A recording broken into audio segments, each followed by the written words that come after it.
following papers: annual accounts of the National Export Insurance Account Trust, Mumbai, Maharashtra for the year 2024-25 and the audit report thereon, revenue by the government on the working of the above trust. Thank you, sir.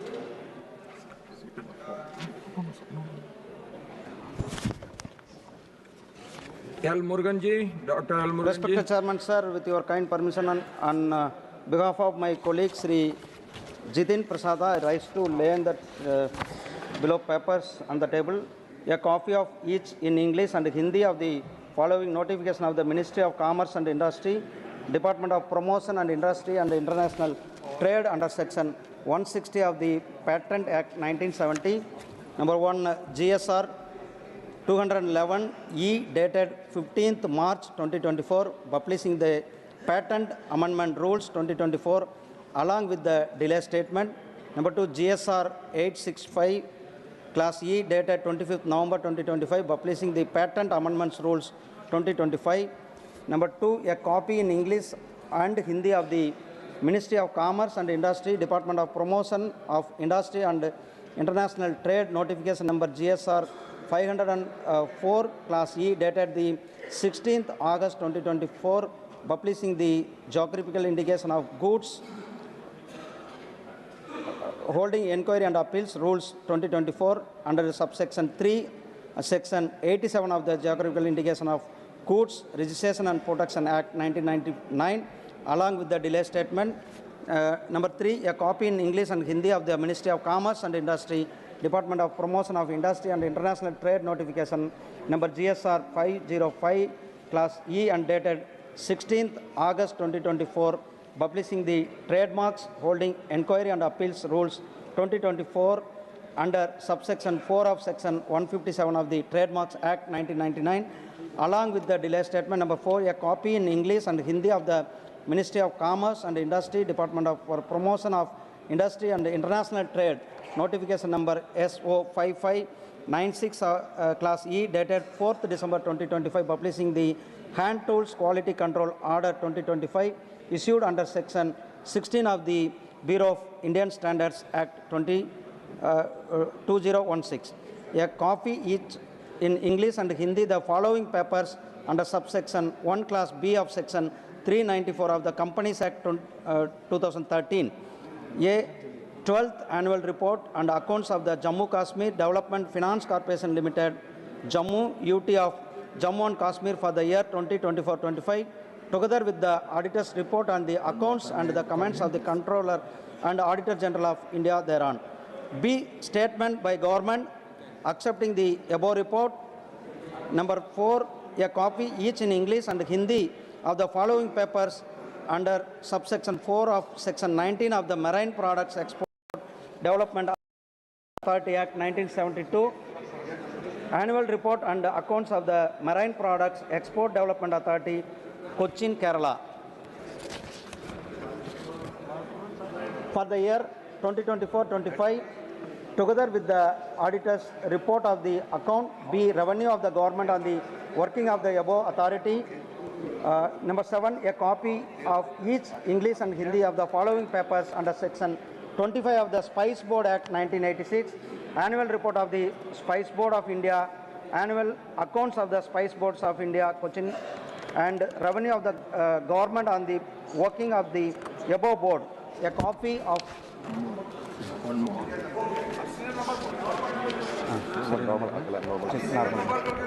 Dr. L. Muruganji. Respected Chairman, sir, with your kind permission, I rise to lay on the table of the House the papers mentioned against my name at serial number 1, Class J of today's revised list of business. Reports of the Committee on Public Accounts, Sriman Shakti Singh Gohil. Sir, with your kind permission, I lay the reports of Public Accounts Committee listed at serial number 2 of today's list of business. Sir, lay on the table a copy of each in English and Hindi of the following reports of the Committee on Public Accounts 2025-26. Sub-item 1, 36th report of the Committee 18th Lok Sabha on punctuality and travel time in train operation in Indian Railways pertaining to the Ministry of Railways. Sub-item 2, 37th report of the committee, 18th Lok Sabha on the short collection of fees due to application of incorrect exchange rate in the fixing the fees of overseas citizenship of India card scheme and irregularities in the setting up Indian Culture Center by Indian Mission at Washington and Paris pertaining to the Ministry of External Affairs. Sub-item 3, 38th report of committee, 18th Lok Sabha on action taken by the government on observation of and recommendations contained in its 78th report, 17th Lok Sabha on performance of audit of agriculture crop insurance schemes pertaining to the Ministry of Agriculture and Farmer Welfare. Thank you, sir. Statements by Ministers. Dr. L. Murugan ji. Respected Chairman, sir, with your kind permission, on behalf of my colleague Sri Jidin Prasada, I rise to lay on a statement regarding status of implementation of the observation recommendations contained in the 191st report of the Department-related Parliamentary Standing Committee on Commerce on action taken by the government on the observations recommendations contained in its 189th report on demands for grants 2025-26, demand number 10 pertaining to the Ministry of Commerce and Industry. Thank you, sir. Srimati Anupriya Patel ji. Chairman, sir, with your permission, I rise to make a statement, English and Hindi versions, regarding the status of implementation of the observations contained in the 149th report of the Department-related Parliamentary Standing Committee on Health and Family Welfare on the implementation of Pradhan Mantri TB Mukt Bharat Abhiyan pertaining to the Ministry of Health and Family Welfare, and 161st report of the Committee on Action taken by the government on the observations contained in its 149th report. Thank you. Shriman Ravneet Singh ji. Respected Chairman, sir, with your kind permission, I rise to make a statement on the House status implementation of the observations, recommendations contained in the 12th report, 18th Lok Sabha of the Department-related Parliament Standing Committee on Agriculture, Animal Husbandry and Food Processing on demands for grants 2025-26 pertaining to the Ministry of Food Processing, Industries and status of implementation of the observations, recommendations contained in the 4th report, 18th Lok Sabha, and status of implementation of the observations, recommendations contained in the 4th report, 18th Lok Sabha of the Department-related Parliament Standing Committee on Railways on construction and maintenance of rail tunnels and bridges, including road over bridges, road under bridges, pertaining to the Ministry of Railway Board, a statement showing implementation status of all the recommendations contained in the report is enclosed. I request the same may be taken as read. Shriman Pavitra Margarita ji.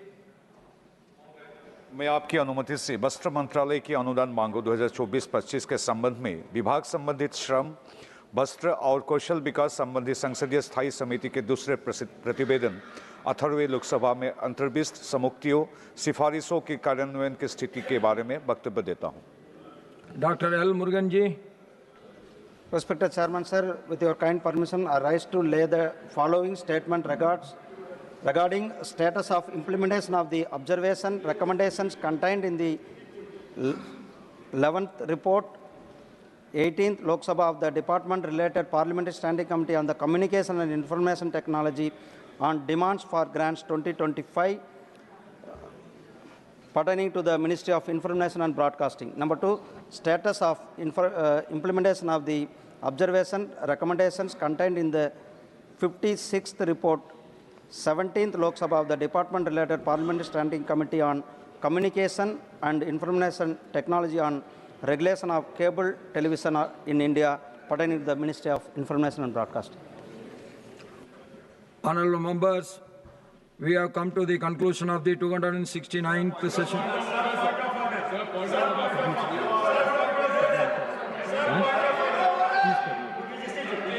We have come to the conclusion of the 269th session of Rajya Sabha. I once again thank all of you for electing me as the Vice President of India and Chairman of Rajya Sabha. The session which ended today was very productive one. I hope that in the coming sessions also we will have more fruitful debates. As we bring the proceedings of this session to a close, I wish to share some reflections on the work done by the August House in this winter session. The 269th session of the Rajya Sabha holds special significance for me as I chaired the Rajya Sabha for the first time after assuming the office. I once again express my profound appreciation and gratitude to the Honorable Prime Minister Sriman Narendra Modi ji, Ministers, Leader of the House, Sri J.P. Nadda ji, and the Leader of the Opposition, Sri Mallikarjuna Kharge ji, and all members who offered their felicitations to me. The warmth and the affection in your felicitations proved a source of great encouragement for me as I sat down discharging my constitutional responsibility as the chairman of this August House. Honourable members, in my first address to the August House, I had sought your cooperation for the smooth functioning of the House. I have urged you all to use every parliamentary device, such as questions, special mentions, 0-hour submissions and others with sincerity. I am very happy that honourable members cooperated with the chair to complete a significant amount of business during this winter session. I am pleased to mention that the House gave its consent to sit late or skip lunch recess on 5 days to transact the business. The 269th session was distinguished by some remarkable achievements. The session witnessed an unprecedented number of 0-hour notices with an average of over 84 notices issued per day, nearly a 31% increase as compared to the preceding two sessions. Further, the number of matters actually raised during 0 hours significantly surpassed the previous benchmarks, averaging more than 15 matters per day, nearly a 50% increase as compared to the preceding two sessions. We must keep up this good work, keeping in mind that the people of this great nation look up to us as custodians of democracy. Honourable members, you have all positively responded to my call to spend every day, every hour, every minute, every second of our time in the House to strengthen our democracy by meaningful debates and discussions. This session was marked by high-quality debates and discussions on the issues of historical and democratic significance.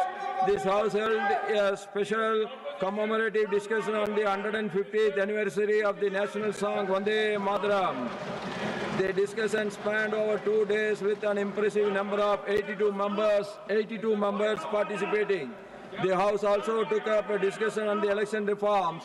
57 members shared their valuable insights on strengthening our democratic process over a period of 3 days. Honourable members, this House also transacted important financial and legislative business during this session, engaging in constructive debates and active participation on several key bills. The House passed returned 8 bills and adopted a statutory resolution regarding the Water Prevention and Control of Pollution Amendment Act 2024, which saw overall participation of 212 members. Honourable members, the vibrancy of our parliamentary democracy is often best reflected during the transaction of the private members' business in the House. I am happy to note the enthusiasm shown by the members in this regard. A remarkable number of as many as 59 private members' bills were introduced during this session. In this discussion on one each private member's bill and resolution, 22 members participated. Overall, this House functioned for a total of about 92 hours. The productivity of the session stood at 121%. I had occasion to give a comprehensive ruling clarifying the contours and scope of Rule 267. In this session, we had the opportunity to raise 58 starred questions, 2080 our submissions, and 87 special mentions. I extend my appreciation to the Honorable Deputy Chairman and the members on the panel of Vice Chairpersons for assisting me in conducting the proceedings of the House. I acknowledge the untiring efforts of the Secretary General and his team of dedicated officers and staff to ensure that the session runs smoothly. I also thank print and electronic media for covering the proceedings of the House and keep the public informed. Disturbance created during yesterday's sitting by opposition members by shouting slogans, displaying placards, disturbing the minister replying to the discussion, tearing up papers and throwing them in the well of the House, showed conduct unbecoming of members of parliament. I earnestly hope that the honourable members would introspect and not repeat such unruly behavior in the future. Honourable members, we approach the festive season and the turn of the year. I extend my heartiest greetings and best wishes to all the honourable members and their families for Christmas and the New Year 2026. I also extend my greetings for the upcoming harvest festivals of Lohri, Magar Sankranti, Pongal, Mag Bihu, Baus Parbo, Kale Gawa, Sugi Hapa, and Mahasaji, Uttarayan, Sakrat, Mahamela, and Betha Banduga, and other festivals during the coming days. Nandri, Vanakam, don't shout. Jai Hind, long live Mother Bharat. Now the national song.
The House adjourns sine die.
20 समझौते ये पाकिस्तान से कहा गया है। एक नहीं, दो नहीं करो, 20 समझौते पर स्वतंत्र भारत का मस्तक नहीं झुकेगा। अगणित बलिदानों से अर्जित यह स्वतंत्रता, अगणित बलिदानों से अर्जित यह स्वतंत्रता, अश्रुस्वेद शोणित से सिंचित यह स्वतंत्रता, त्याग तेज तप बल से रक्षित यह स्वतंत्रता, दुखी मनुजता के हित अर्पित यह स्वतंत्रता। इसे मिटाने की साजिश करने वालों से कह दो चिनगारी का खेल बुरा होता है। इसे मिटाने की साजिश करने वालों से कह दो चिनगारी का खेल बुरा होता है। औरों के घर आग लगाने का जो सपना वह अपने ही घर में सदा खड़ा हो। अपने ही हाथों तुम अपनी कब्र न खोदो, अपने ही हाथों तुम अपनी कब्र न खोदो, अपने पैरों आप कुल्हाड़ी नहीं चलाओ। ओ नादान पड़ोसी अपनी आंखें खोलो, आजादी अनमोल न इसका मोल लगाओ। पर तुम क्या जानो आजादी क्या होती है, पर तुम क्या जानो आजादी क्या होती है। तुम्हें मुफ्त में मिली न कीमत गई चुकाई, अंग्रेजों के बल पर 2 टुकड़े पाए हैं, मां को खंडित करते तुम। Institution and nation builders like Sardar Patel changed the expectations from the public and civil services. In the discussions about the provisions concerning the Public Service Commissions, Baba Sahib Dr. Bhimrao Ambedkar made foundational contribution. Our constitution makers dedicated on an entire part of the constitution to service the Public Service Commissions. This highlights the significance they attach to the roles and functions of the Public Service Commissions for the Union and for the states. Our constitutional ideals of social, economic and political justice and equality of status and of opportunity are most pertinent to the functioning of the Public Service Commissions. The preamble of Constitution, the fundamental right of equality of opportunity in matters of public employment of the directive principles guiding the state to secure a social order for the promotion of welfare of the people indicate the pathway for the Public Service Commissions. The Public Service Commissions should not only be guided by the ideals of equality of opportunity, but should also try to achieve the goal of equality of outcomes. In other words, the commissions are change agents who promote equality and equity. I acknowledge their contribution in guiding this change. The vision of our nation builders has been substantially translated into reality by the efforts of the civil servants selected by the UPSC and State Public Service Commissions. I express my appreciation for all the chairpersons and teams of UPSC and State Public Service Commissions, past and present, for their accomplishments. Indian emergence as an important economic and political power has been made possible by the major contribution of the civil servants selected and groomed by the Public Service Commissions in the country. You have been contributing to India's story of growth and development through the commissions you lead. Ladies and gentlemen, UPSC has emerged as one of our most trusted government institutions. Its credibility for an impartial selection system and contributing to the creation of highly professional teams engaged in civil and public service is widely acknowledged. Different state public service commissions have also contributed to their respective states. Thus, UPSC and state public service commissions have been diligently fulfilling their constitutional mandate. impartiality, continuity, and stability are imparted to the process of governance by what is called the permanent executive, or the body of public servants selected by the Public Service Commissions. Integrity, sensitivity, and competence of the civil servants constituting the permanent executive are of utmost importance for implementing the people-oriented policies at national and state levels. I believe that Public Service Commission should give highest priority to the aspect of honesty and integrity of the candidates they recruit. Honesty and integrity are paramount as well as non-negotiable. Lack of skills and competencies can be dealt with through learning interventions and several other strategies. Lack of integrity may pose grave challenges which may be impossible to overcome. Public Service Commissions need to look for instruments and tools which help understand ethical orientation of candidates. In order of importance, the trait of sensitivity closely follows the life value of integrity. Young people seeking employment as civil servants should have the inclination to work for the marginalized and the vulnerables. Our civil servants should be particularly sensitive to the needs and aspirations of women. Gender sensitization should be given high priority by Public Service Commissions. The Public Service Commissions need to anticipate the emerging challenges on the frontier of technology, strengthening transparency and credibility, as well as developing globally comparable teams of civil servants.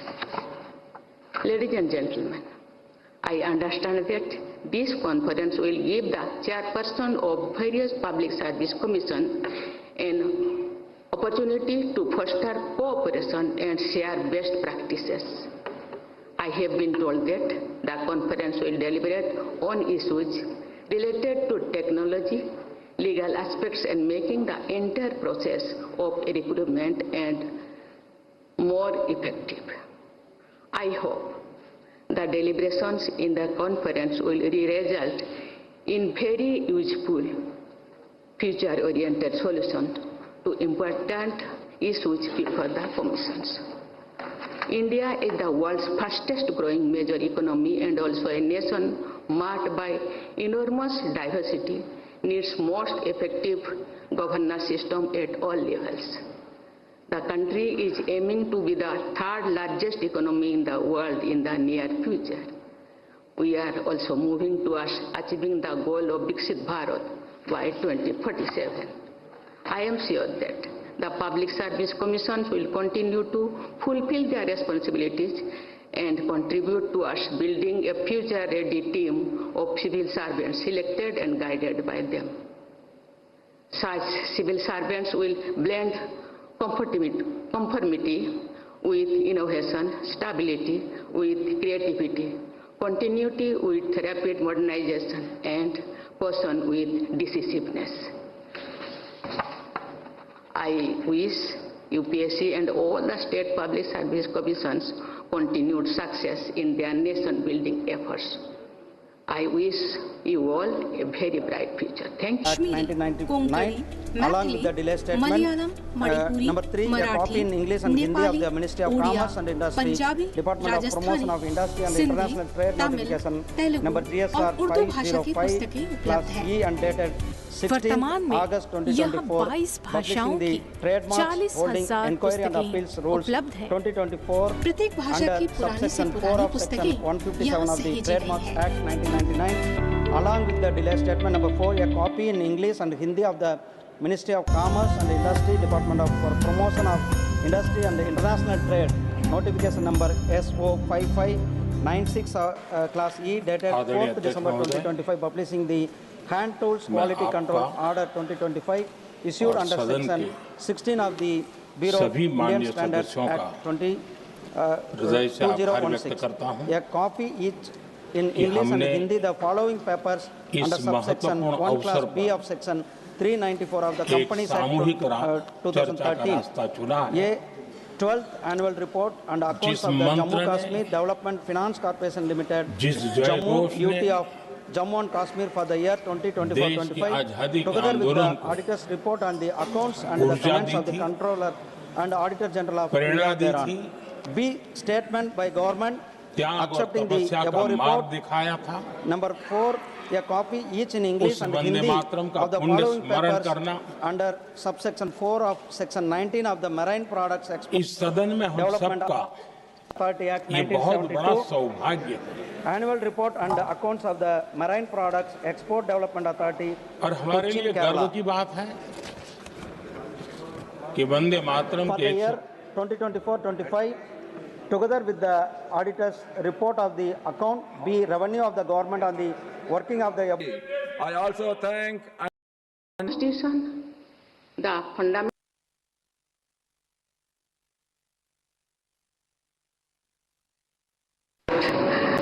integrating public service commissions will continue. Strengthening our democracy. Honorable members. Geographical indication of Goods Registration and Protection Act 1999 along with the delay statement. Number 3, a copy in English and Hindi of the Ministry of Commerce and Industry